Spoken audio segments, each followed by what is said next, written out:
ये वाकई ही बहुत ही परेशान कुन सूरत हाल है और इसमें बहुत लोग विक्टिम हैं। सबसे ज़्यादा तो बच्चे जो बेचारे इसमें सफ़र कर रहे हैं। हम जब एग्ज़ाम हॉल होता है जिसमें बच्चे पेपर दे रहे होते हैं, उसमें कोशिश करते हैं ज़रा सा नॉइज़ भी ना हो, शोर ना हो, ताकि बच्चों की डिस्ट्रैक्शन ना हो और बच्चे अपना फोकस लूज़ ना कर दें। लेकिन ये इतनी बड़ी नॉइज़ जो पेपर लीकेज की फॉर्म में आ रही है और बच्चे जो हैं डिस्टर्ब हो रहे हैं। और बच्चे देखें ना, बच्चों को इस वक्त सिर्फ एक चीज़ पे फोकस होना चाहिए कि कल का उनका जो पेपर उसकी तैयारी कैसी है, बजाय इसके कि वो तरह तरह की उनको खबरें मिल रही हों कि ये भी पेपर लीकेज हो गई, वो भी लीकेज हो गई। तो बच्चों पे इसका बहुत मेंटल असर आ रहा है। उन पेपर में भी आ रहा है जो पेपर लीकेज नहीं हुए, और उनमें तो आ ही रहा है जिनमें लीकेज हुई और कैंसिलेशन हुई। देखिए, कैम्ब्रिज का ये आज पहला साल नहीं है कि ऐसी शिकायत हमें आई हैं। पिछले सालों में भी ऐसी शिकायत आई और हमें उम्मीद थी कि कैम्ब्रिज अपने सिस्टम्स को रिवैम्प करेगा, उसमें जो लूप होल हैं उनको फिल करेगा और अब ऐसी शिकायत नहीं आएंगी। पर उल्टा हुआ, इस साल शिकायत मज़ीद बढ़ गई। इसमें कैम्ब्रिज ने एक स्टेप तो जो लिया था कि पेपर लीकेज हो गई तो उसके बाद वो क्या करेंगे, वो स्टेप तो कामयाब हो गया।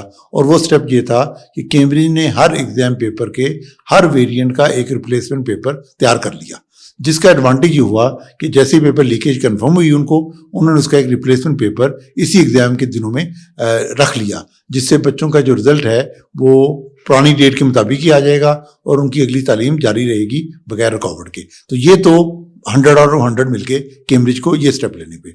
लेकिन पेपर लीकेज ना होती, इसके ऊपर अगर कोई स्टेप लिए थे कैम्ब्रिज ने, वो कामयाब नहीं हुए। मैं उम्मीद है कि लिए होंगे। स्टेक होल्डर को उन्होंने एतमाद में भी लिया होगा, कुछ को कम से कम मेरी इस नॉलेज में नहीं है कोई स्टेप उन्होंने लिया, या कोई हायरिंग फायरिंग हुई, कोई उन्होंने कुछ लोगों के खिलाफ एक्शन लिया। कुछ लोग जो कैम्ब्रिज के साथ थे पिछले सालों में जब पेपर लीकेज हुई और आज वो नहीं है उनके साथ, हमें ऐसी कोई इन्फॉर्मेशन नहीं है। देखें, ये बहुत बड़ा स्कैंडल है, ये बहुत बड़ा वाकया है और इस पर बहुत बड़ी सजा या अकाउंटेबिलिटी भी होनी चाहिए। वो लोग जो जिम्मेदार हैं उनको इसकी सजाएं मिलनी चाहिए और बच्चों को फेयर मौका मिलना चाहिए अपनी सलाहियतें देने का। अब आते हैं पेपर लीकेज का इशू क्या है। देखिए, हमें ये बताया जाता है कि चूंकि पेपर लीकेज सिर्फ वही है जिसका एविडेंस कैम्ब्रिज को पेपर के एग्जाम से पहले मिल जाए, मान लिया। लेकिन मुझे ये बताइए, क्या कैम्ब्रिज के जो एग्जाम पेपर हैं वो एक ही सिस्टम से सब पेपर आते हैं या हर पेपर के लिए डिफरेंट सिस्टम है? अगर वो एक ही सिस्टम से आते हैं और एक पेपर की ब्रीच ऑफ सिक्योरिटी एस्टेब्लिश हो गई, साबित हो गई, तो हम किस तरह कह सकते हैं कि बाकी पेपर की सिक्योरिटी ब्रीच नहीं हुई?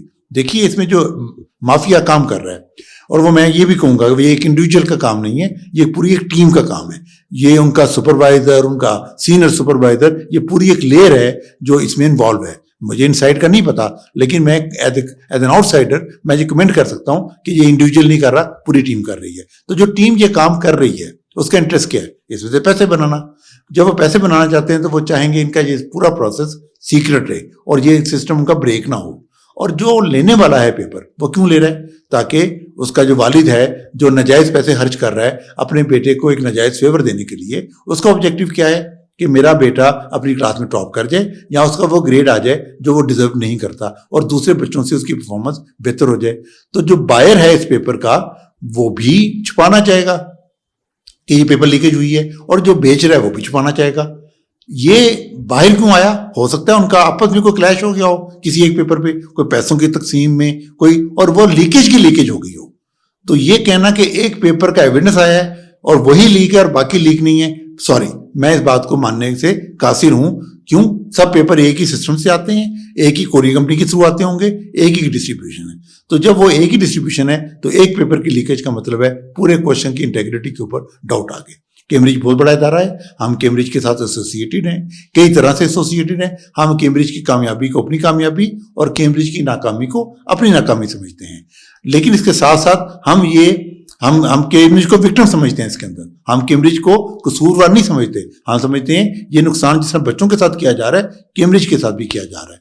लेकिन एट द सेम टाइम हम ये क्वेश्चन पूछने का राइट रखते हैं कि कैम्ब्रिज ने अब तक क्या स्टेप लिए हैं और वो स्टेप क्यों कामयाब नहीं हुए और मजीद वो क्या स्टेप लेंगे। देखो स्केलेबिलिटी क्यों मुश्किल होती है, साइज बढ़ाना क्यों मुश्किल होता है, क्योंकि आप छोटे साइज में जो चीजें मैनेज करते हैं आपसे बड़े साइज में वही चीजें मैनेज नहीं होती। तो क्या कैम्ब्रिज टू लार्ज हो गया है कि उसे मैनेज नहीं हो रहा, या कैम्ब्रिज ने कई ऐसे मामला को डेलीगेट कर दिया है, डिसेंट्रलाइज कर दिया है, जो ऐसे इदारों को मिल गया है जो इदारे इसकी कैपेबिलिटी नहीं रखते। मैं नाम नहीं ले सकता, मैं बात नहीं कर सकता, पर जो सुनने वाले हैं वो मेरी बात समझ रहे होंगे।